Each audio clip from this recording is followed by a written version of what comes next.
what's up guys, it's Eric Van Mechelen here with Decision 108, where I make a game for you in just a minute and 8 seconds, talk about how I did that, and then talk about how it relates to some other game design concepts and the topic of the day.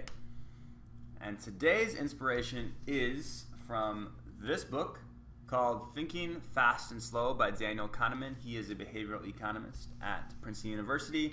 And this book is a discussion about how we make decisions using both the slow and the fast part of the handy-dandy brain up here, and how if we are aware of those two pieces, we can make better decisions.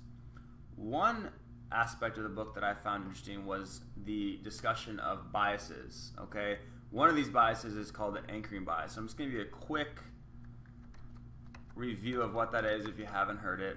And I did throw together a PowerPoint here. So what is the anchoring bias and how can we be aware of it? Well, anything that's in our experiences impacts the way we approach the situation. And oftentimes past successes will influence our decisions. And it's important to be aware of where past success may have been pure luck. What other things impact us? Well, influencers in the media and something we've read may also impact the decision more than it should. An example of where the where the anchoring bias impacts us is in negotiation over, let's say, a house price. If you start low, you're more likely to get a better outcome versus if you start high. So now I'm going to cut back and make a game in just a minute and 8 seconds. As per usual, I'll put a minute and 8 seconds on the clock. We'll get it going. The topic is anchoring, or the anchoring bias. I'm going to be doing this on my iPad today. And let's get it going.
Seconds is up. I'll show you guys what I came up with.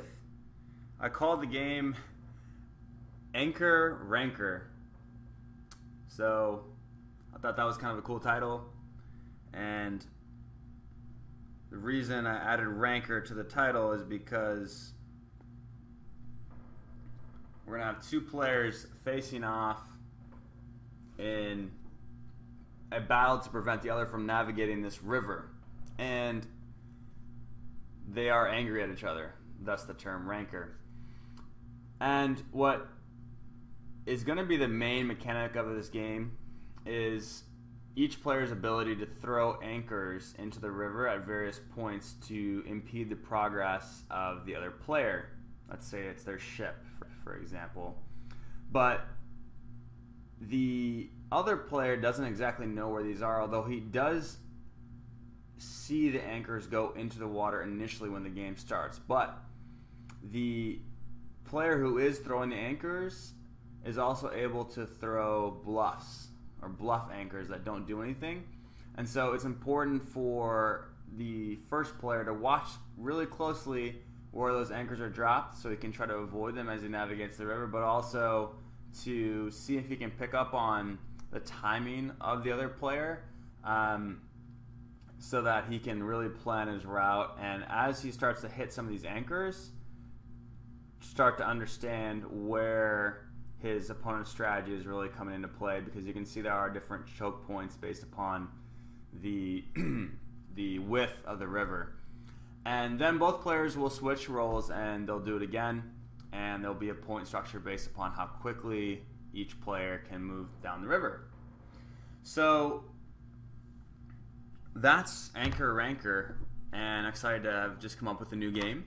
And before we go, I did want to touch on how the anchoring bias can also impact the way you approach a game.